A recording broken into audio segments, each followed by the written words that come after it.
जब खेजड़ियां काटने की बात आई थी, मां अमृता देवी बिश्नोई छाती ठोक कर खड़ी हो गई थी। उन्होंने तलवार की धार के सामने कहा था कि गर्दन ले जाना आसान है पर खेजड़ी नहीं। आज वही लड़ाई फिर से लौट कर आ गई है। तब खेजड़ी बचानी थी और आज पूरी अरावली बचानी है।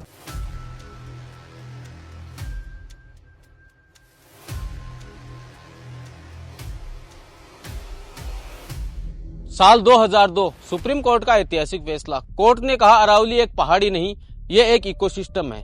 कोर्ट ने आदेश दिया अवैध खनन बंद हो, अवैध निर्माण बंद हो, पहाड़ काटना बंद हो। सोचा कहानी यहीं खत्म हो जाती है, लेकिन असली खेल इसके बाद शुरू होता है। अरावली सेव अरावली अरावली को बचाओ। अरावली पे नहीं सहेंगे।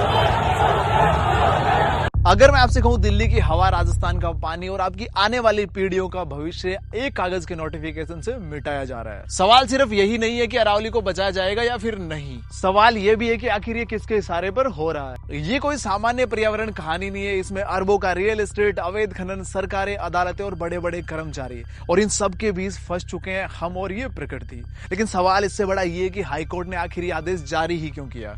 मेरे ख्याल से तो देखो, ये एक बेतुका डिसीजन है। आई डोंट थिंक कि किसी भी जियोलॉजिस्ट की कमेटी से वेरीफाई करवा के उन्होंने ये डिसीजन दिया है। अगर उन्होंने ऐसा किया होता तो ऐसे बेवकूफ़ी भरे डिसीजन हाईकोर्ट कभी लेता ही नहीं। हरियाणा से राजस्थान तक पसरी अरावली सिर्फ पत्थर नहीं है, ये राजस्थान की रीढ़ है। ये धरती की रगों में दौड़ता हुआ खून है और इसी अरावली को आज सिस्टम और कोर्ट मिलकर जिंदा चीरने की तैयारी में है। ये वही अरावली है जो हिमालय से 3.2 बिलियन साल पुरानी है। ये भारत की प्राकृतिक फौज है जो थार के रेगिस्तान को आगे बढ़ने से रोकती है। और अगर ये नहीं हुई तो दिल्ली और यूपी पूरी तरीके से रेगिस्तान में तब्दील हो जाएंगे। सांस लेना भी अपराध हो जाएगा। बट सुप्रीम कोर्ट ने बड़े प्यार से कह दिया कि 100 मीटर से ऊंची पहाड़ियों को ही हम लोग अरावली कंसिडर करेंगे। बाकी सब 99 मीटर, 80 मीटर, 70 मीटर, क्या वो अरावली नहीं है? मतलब साफ है, ये माइनिंग माफियाओं को खुला इन्विटेशन है। ये देश का सबसे बड़ा नेचुरल मर्डर प्लान है।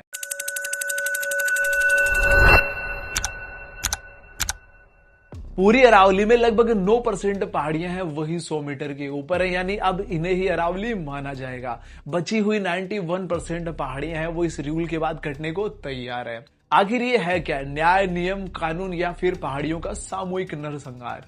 अरावली पर 1000 से ज्यादा जानवरों की प्रजातियां रहती है, 350 से अधिक पक्षियों की प्रजातियां, पूरा पारिस्थितिक तंत्र, पूरा भविष्य, पूरा पानी और पूरी हवा। क्या इन सबको खत्म करना इतना आसान है? 1999 से लेकर 2010 तक पूरा गुड़गांव पानी के लिए करा रहा था और उस टाइम इसी अरावली ने उनको 80% पानी दिया है। 1985 से लेकर 95 के बीच अलवर की 5 नदियां सूख गई थी और इसी अरावली ने हजारों गांवों को बचाया। और आज वही अरावली कोर्ट और सरकार के टेबल पर रखी हुई मीटर टेप से काटी जा रही है। ये आदेश नहीं, अपराध है। ये विकास नहीं, विनाश है। ये परियोजना नहीं, प्रदेश पर हमला है। और सबसे बड़ी बात तो ये है कि आखिर ये प्रस्ताव कोर्ट में पहुंचा है किसने? गवर्नमेंट ने, एनवायरमेंट मिनिस्ट्री ने। यानी जिनको बचाना था वही बेचने निकल पड़े। बट उससे बड़ा सवाल ये है कि क्या राजस्थान इस पर चुप बैठेगा? और वैसे भी अरावली कोई माइनिंग जोन नहीं है, ये राजस्थान की पहचान है, इज्जत है, राजस्थान की रीढ़ की हड्डी है। और जो लोग रीढ़ तोड़ने चले हैं उनको एक बात अच्छे से समझ लेनी चाहिए कि राजस्थान इतिहास में ना तो झुका है, ना बिका और ना ही कभी डरा है।